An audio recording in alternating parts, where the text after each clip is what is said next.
Welcome, everyone, to this exclusive Coaches Only Explainer. Grab your clipboards and gather around, because today we're stepping straight onto the training pitch. We're going to do a tactical whiteboard breakdown of a strategy that honestly might just save your sanity during your next practice. Look, if you've ever tried to manage a group of highly energetic, easily distracted youngsters on a soccer field, you know exactly what I'm talking about, right?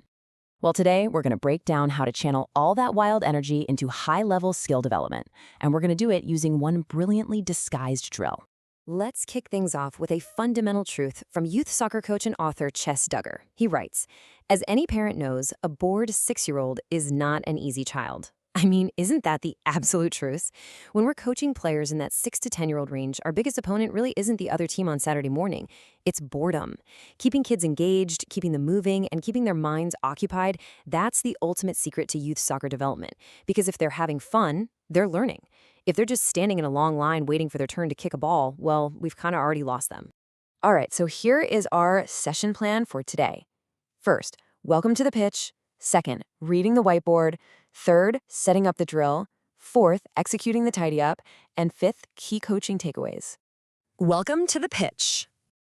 Okay, let's lace up our boots and get in the right mindset. Picture this. We're veteran youth coaches. We've got a bag full of slightly deflated soccer balls, a stack of flat cones, and 20 extremely loud 8-year-olds arriving in exactly 5 minutes. We need a plan. And that plan comes directly from our source material today, the excellent manual From Beginner to Soccer Superstar, Soccer Drills for Kids Ages 6 to 10 by Chess Duggar. What I absolutely love about Duggar's approach is his total mastery of sneaking fundamental skill development into what just feels like chaotic, thrilling games to the kids. He gets that for young players, we aren't just teaching soccer, we're building confidence, spatial awareness, and teamwork.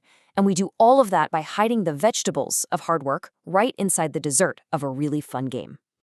Moving on to Section 2, reading the whiteboard. Before we run any drill, we need to know how to read the tactical map.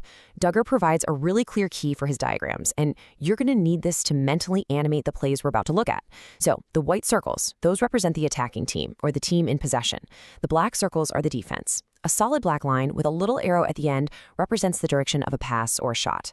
A gray line with a smaller arrow represents a player dribbling the ball. And then those wide, blocky arrows show the overall direction of a player's movement when they don't have the ball. Just keep these shapes in your mind's eye because they're going to bring our feature drill to life in just a second. But before we actually look at the drill, we have to internalize Duggar's core mantra: keep it simple, keep them moving. Honestly, this is the golden rule of youth coaching. Think about it. If you have to spend 5 minutes explaining some complex web of rules, your players are already looking at airplanes in the sky or, pulling up clumps of grass. Minimal explanations mean maximum engagement. We want to explain the game in 30 seconds or less, blow the whistle, and just let the learning happen organically through the movement itself. Section 3, setting up the drill. So, quick question for you. How exactly do you teach an 8-year-old not to just boot the ball aimlessly out of bounds the second it comes anywhere near them?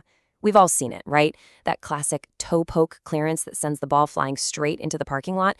You can yell, "Keep it close," until you're blue in the face, but it rarely ever works. The solution? We don't tell them. Instead, we make them play a game where booting it out of bounds actively hurts their chances of winning. We're going to play a game called Time for a Tidy Up. Here's how we set it up, and it's beautifully simple. Step 1, pace out a square grid, roughly 20 by 20 meters.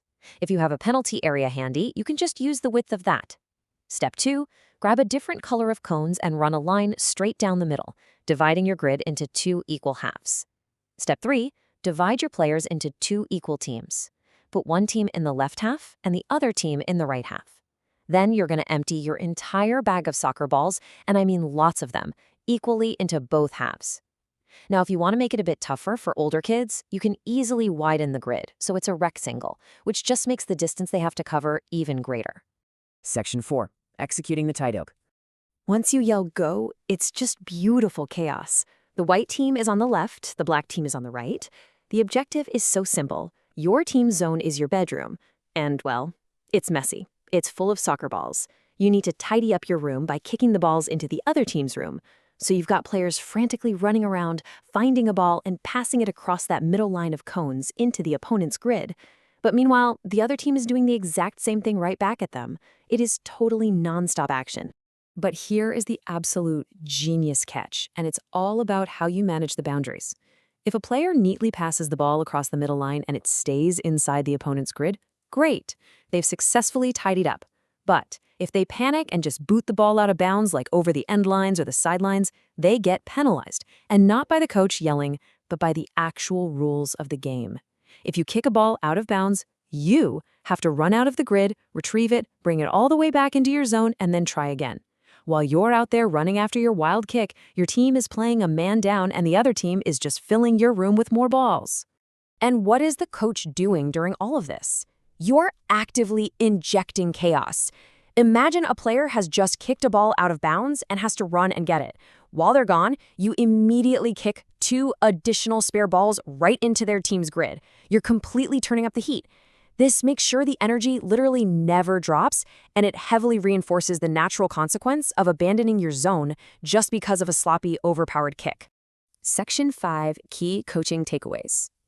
All right, let's bring it in and huddle up. The drill is over, the kids are exhausted and laughing, but as coaches, we need to understand the why behind the what we just did.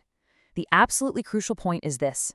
While the kids thought they were just playing a frantic, silly, room-cleaning game, what were they actually doing? They were mastering the weighted pass. This is that really delicate physical skill of striking a soccer ball with exactly enough force to clear the halfway line, but not so much force that it sails out of bounds on the other side. They had to look up, judge the distance, and dynamically adjust the power of their swing, over and over again, under intense pressure. So let's just summarize the sheer brilliance of Duggar's drill here. First, like we just said, it naturally forces them to master that weighted pass. Second, it creates organic teamwork.